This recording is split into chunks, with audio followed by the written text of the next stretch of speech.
ассалому алайкум дӯстон, хуш омадем ба шабакаи мо. Дар навори имрӯза оиди тозатарин ва муҳимтарин хабарҳо аз ҷаҳони ММА гап мезанем. Барои пешравии канали мо лайкро зер карда 3-4 калима комментария нависен. мо боша наворро оғоз мекунем. шахсоне ки аз Москва ва Московский област хоҳиши гузаштани граница дошта бошен, пас мо ба шумо одамони бабоварӣ, акай ғулом ва акай умедро тавсия медиҳем, ки тӯли чанд сол мешавад ки онҳо дар ин соҳа кору фаъолият мекунанд. ин бародаро шуморо аз Москва ва Московский област гирифта ба мошинҳои худ ба границаи Қазоқистон бурда меоранд. мошинҳои ин бародаро мошинҳои замонавӣ буда ҳамаи шароитҳоро доранд, то ин ки шуморо ба роҳат бурда биёранд. барои ҳамаи худи ҳозир ба номерҳои дар рӯи экран буда ё ин ки ба ватсапи ин рақамҳо занг занен ва граница гузашта ҳуҷҷатҳои худро хуб кунен ва агар ки скидка гирифтан хоҳен, пас ҳатман аз номи канали мо Паҳлавон теҷа гап занен. роҳи сафед дӯстон.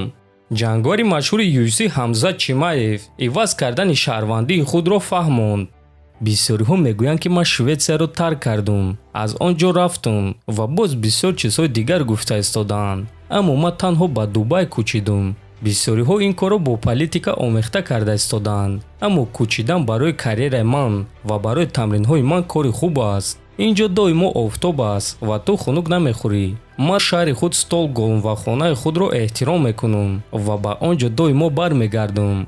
ман чунин қарорҳоро баҳри карьераи худ, баҳри оилаи худ мебарорам, ки онҳо дар ин дунё барои ман аз ҳама чизи муҳимтаринанд. ҳама он шахсоне ки аз Шветсия маро мухлисӣ мекунанд, ман шуморо эҳтиром мекунам ва шуморо низ муаррифӣ мекунам, гуфтааст Чимаев. хотиррасон мекунем ки чанд рӯз пеш менеҷери Ҳамзат Чимаев Маҳдӣ Шамас хабар дод ки Ҳамзат аз шаҳрвандии Шветсия отказ кард ва акнун ӯ дигар Шветсияро муаррифӣ намекунад.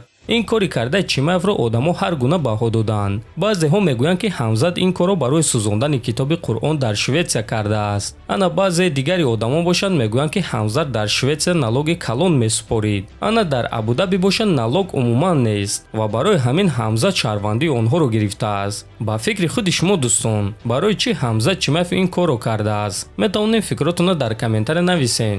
ногуфта намона ки Ҳамзат Чимаев аллакай рӯзи 21 октябр дар турнири UFC 294 бо Пауло Коста вомехӯрад, ки муҳорибаи онҳо дуюм муҳорибаи асосии турнир мешавад. ана муҳорибаи асосии турнир боша муҳориба байни Ислам Махаҷев ва Чарлз Оливейра мешавад ва шаби гузашта чемпиони вазни 61 килограмми UFC Шон Омели оиди ин муҳориба фикрҳои худро баён кард. дар ин муҳориба ман ғалабаи Чарлз Оливейраро дидан мехоҳам. ин кор сабаб мешавад ки сеюм муҳорибаи онҳоро ташкил кунанд ва сеюм муҳорибаи онҳо хайпи хеле калон ҷамъ карда метавонад. шояд ки Чарлз баъди ғалаба ба Ҳабиб Нурмагомедов визов диҳад, аммо фикр мекунам ки ин кор на он қадар воқеиятан аст. ҳамчунин бояд гуфт ки одамон техникаи зарбазании Ислам Махачевро баҳои кам медиҳанд, лекин дар ҳақиқат Ислам зарбазани хеле техникӣ ва сатҳи олӣ аст, гуфтааст Омели. чӣ гуна ки фаҳмидем дӯстон, Омели ғалабаи Оливейраро дидан мехоҳад, танҳо ба он хотире ки сеюм муҳорибаи онҳоро ташкил кунанд. ҳамзамон Шон зарбазании Ислам Махачевро баҳои хеле калон дод. дӯстон, чӣ гуна ки аллакай ҳамаамон медонем, рӯзи 12 ноябр дар Нью-Йорк дар майдони Мэдисон Сквер Гарден турнири UFC 295 баргузор мегардад, ки дар он варзигари бебохти тоҷик Нурулло Алиев дар октагон бо Матеуш Ребецкий вомехӯрад. то муҳорибаи онҳо 40 рӯзи дигар мондааст ва ҳар дуи варзигар омодагиҳои хеле ҷиддӣ дида истоданд ва шаби гузашта онҳо порчае аз тамринҳои худро нишон доданд. биёед тамошо мекунем.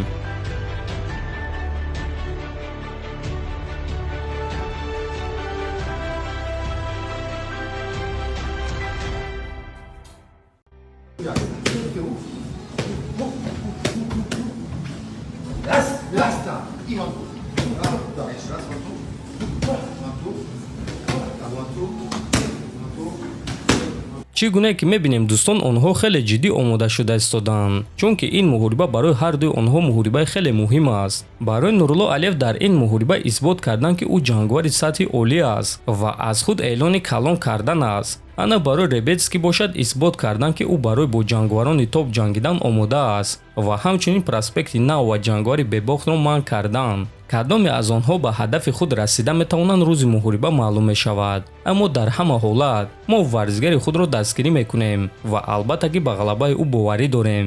дар ҳамин ҷо дӯстон, навори мо ба анҷом мерасад. фикру ақидаҳотонро нависен, ҳатман дар канали мо обуна шавен. то боздид, хонободу сарбаланд бошен.